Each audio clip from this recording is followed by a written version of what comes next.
انسان کا شرف، اس کی عزت اور اس کا وقار علم ہے۔ اس لیے سیدنا علی المرتضیٰ فرماتے ہیں ہم اللہ کی تقسیم پہ راضی ہو گئے، اس نے ہمیں علم عطا کر دیا اور جاہلوں کو مال دیا۔ مال سے علم افضل ہے۔ حضرت عبداللہ ابن عباس رضی اللہ تعالیٰ عنہ فرماتے ہیں، ابن عساکر نے اپنی تاریخ میں لکھا کہ حضرت سلیمان علیہ السلام کو اختیار دیا گیا، چاہے مال لے لو، چاہے سلطنت لے لو، چاہے علم لے لو۔ تو انہوں نے کہا مالک مجھے علم عطا کر دے، کہا اس کے صدقے مال اور سلطنت بھی عطا کر دی۔ یہ علم کے پیچھے پیچھے چل کے آئیں گے۔ تو علم بنیاد ہے، علم شرف ہے انسانیت کا، علم وجہ عزت ہے۔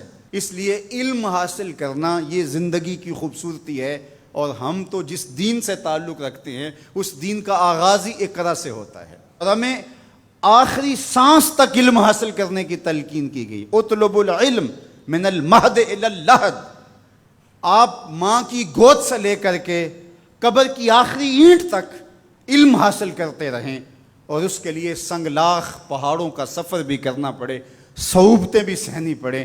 بلکہ فرمایا اطلب العلم ولو بالسین، اگر تمہیں چین بھی جانا پڑے تو علم تلاش کرنے کے لیے وہاں بھی جا پہنچو، راستوں کی مشقتیں سہو، تکلیفیں سہو، لیکن علم کشید کر کے لاؤ۔ یہ مومن کا گم شدہ خزانہ ہے۔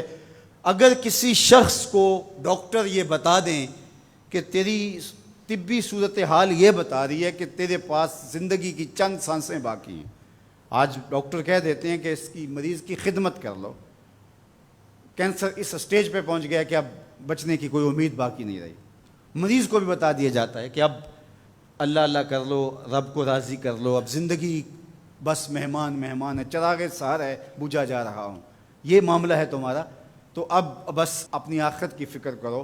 اب وہ کیا کرے جسے پتہ چلے کہ میرے پاس 2 دن ہیں، 3 دن ہیں، 5 دن ہیں، 10 دن ہیں، ڈاکٹر اندازہ بتا دیتا ہے، حتمی علم تو اللہ کے پاس ہے، تو وہ کہے کہ تم بس جانے والے ہو، تو کیا کرے؟ وہ نمازیں پڑھنے لگ جائے، نوافل پڑھے، روزے رکھے، صدقہ و خیرات کرے، یہ سب کرنا چاہیے اس کو، لیکن علماء نے کہا کہ وہ علم حاصل کرنے لگ جائے تاکہ اس کی موت حالت طالب علمی میں آئے۔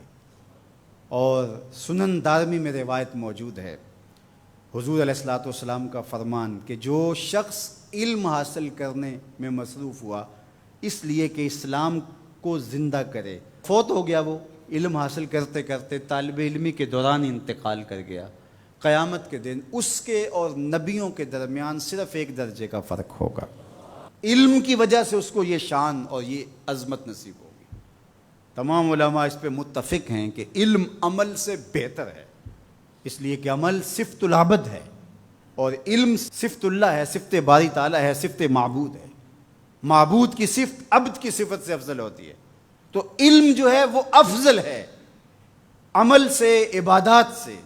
بلکہ ارشاد فرمایا جب حضور علیہ السلام سے 2 اشخاص کا ذکر ہوا، ایک عابد ہے، تہجد گزار ہے، شب زندہ دار ہے، صائم النہار ہے، قائم اللیل ہے، بہت عبادتیں کرتا ہے، اور دوسرا بس فرض پڑھتا ہے اور کتاب کھول کے بیٹھ جاتا ہے، نشر علم کے لیے لگ جاتا ہے، جو بھی ذرائع ہیں اس دور کے اس کے مطابق وہ علم بانٹنے لگ جاتا ہے۔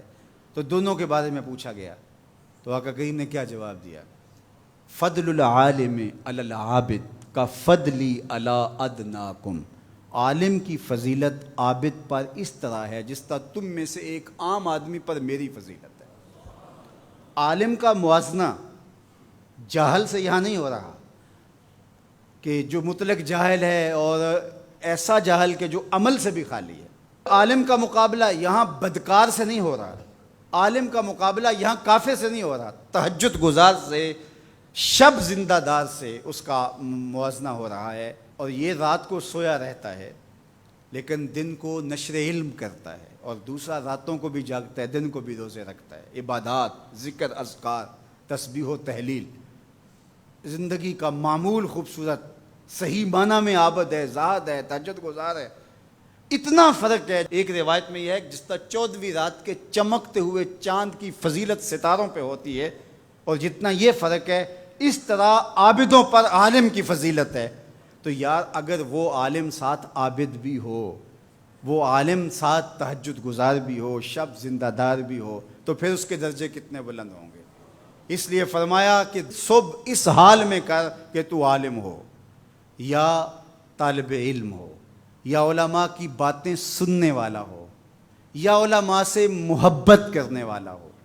اور فرمایا ولا تکن خامسہ، پانچواں نہ بننا، پانچواں بنا تو ہلاک ہو جائے گا۔ اب میں اور آپ دیکھیں کہ ہم ان میں سے کس زمرے میں آتے ہیں۔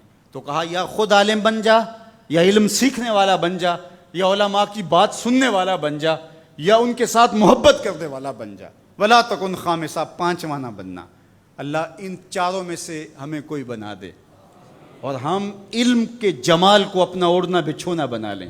علم ہمارا حسن بن جائے، علم ہماری خوبصورتی بن جائے، اور علم ہماری زندگی کا وہ نور بن جائے کہ جس کی روشنی میں ہم تاریک راہوں میں بھی اجالے کریں، اور جدھر سے گزرتے جائیں نور پھیلتا چلا جائے۔